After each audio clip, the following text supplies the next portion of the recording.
Thank you very much, and thank you to Dermot, and congratulations to Dermot on his colleagues for putting together a wonderful program for us today. It's hard to believe that this is the fifth. Just as a matter of interest, how many people have been here for all five? Hands in the air. That's good. You're faithful, faithful to the cause. It was beautiful to be welcomed this morning by the campus choir. That sometimes, if you read the newspaper, you think of universities as cold, kind of commercial, utilitarian places. But I think that you will have got a sense there from our colleagues in the campus choir, the kind of spirit of this place, and when people come together, what we can achieve. I'm glad to welcome you to this building that has been renamed. If you'd been here last week, it would have been the nursing building. For those trying to find their way around the map, all the rooms here are labeled HG, which logically you would think is the Henry Grattan building, which is over there. But no, it's not. And just to confuse people now, the building that was formerly the nursing building is now been renamed the Alice Reeves building.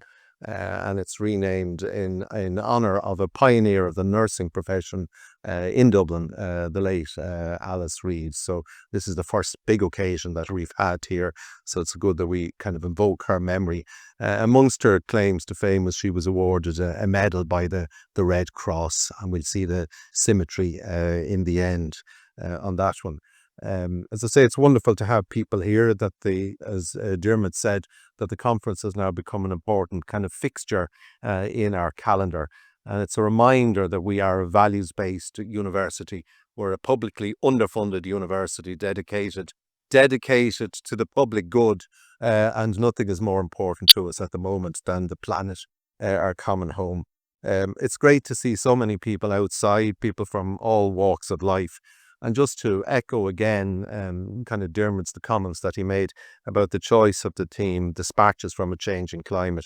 And that's all about kind of engaging society through activism, storytelling, and the arts. And the theme is pertinent and timely.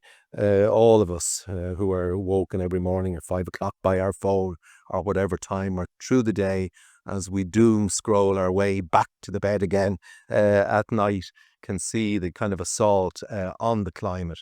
And we are living in a world where drill baby drill has become a mantra for people, or burn baby burn for people who should know a lot better than that. But it's nice in that kind of period of uncertainty, I suppose lack of stability, to kind of step back into a space like this and to reflect on the things that are important to us.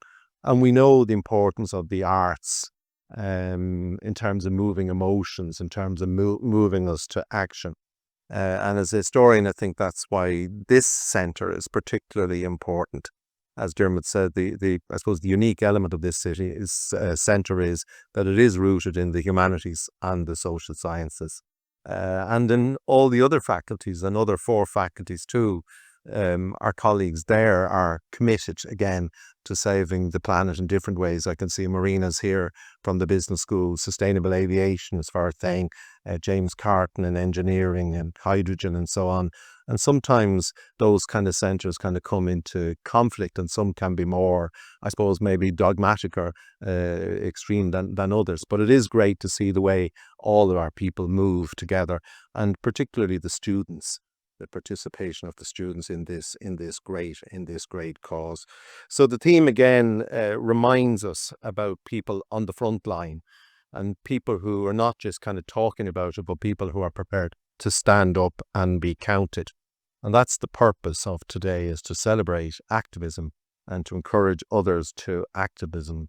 And that activism again comes with real consequences for people in different parts of the world that we know. And I know something Mary will talk about later, the terms of activists who face violence, intimidation, abduction, and even death for the sake of the planet. And the figures are stark. That the Global Witness report in 2024, entitled Missing Voices, reminds us that 196, almost 200 land and environmental activists globally were murdered in 2023. Almost 200 people were murdered for their defense of the planet.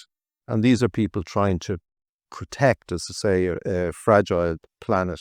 We look at the cause of the kind of indigenous peoples. We look at the impact of kind of climate change in terms of migration, economic migration, all the problems resulted to that. And even for people who are following the conclave, and not the movie now, the drama, not the movie, but the drama, that you'll have seen how climate again is on the agenda there. And I was struck by Cardinal Tagle, the prominent candidate, the Filipino, who spoke about, on many occasions, the importance of environmental care and climate justice.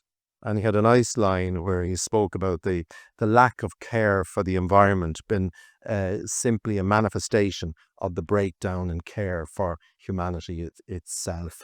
So this is important, and I'm delighted that today that Laura has signed on behalf of the university a memorandum of understanding with frontline defenders.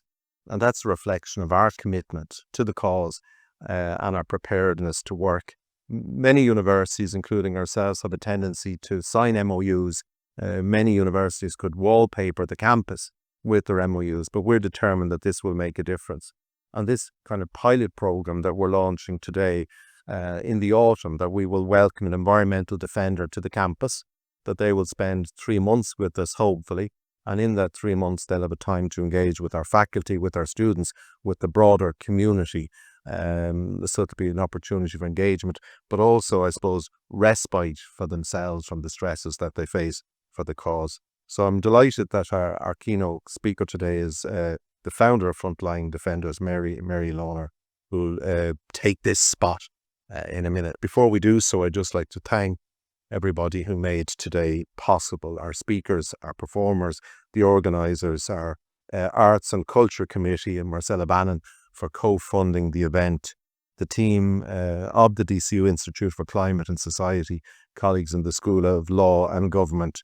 I'd like particularly to thank Stephanie MacDonald, who's the Institute's coordinator, and she'll be finishing up this week after 3 weeks, 3 years with, feels like 3 weeks, 3 years with us. So just a round of applause, please, for Stephanie.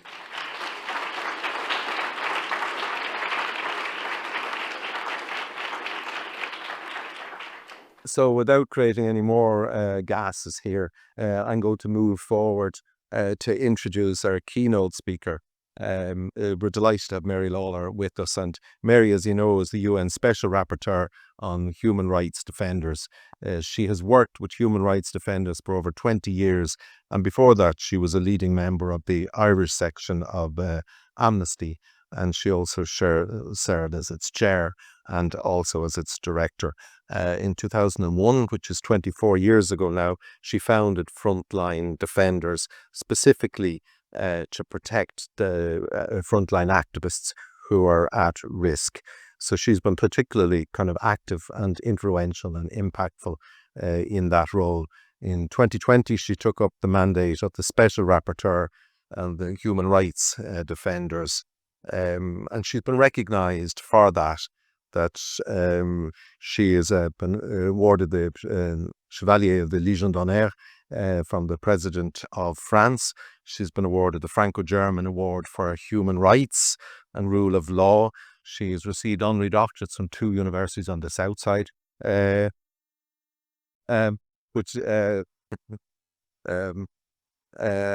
again, like Alice Reeves, she received a medal from the Red Cross Society. So with that kind of symmetry, can I hand over, please, to our guest of honour? So thank you.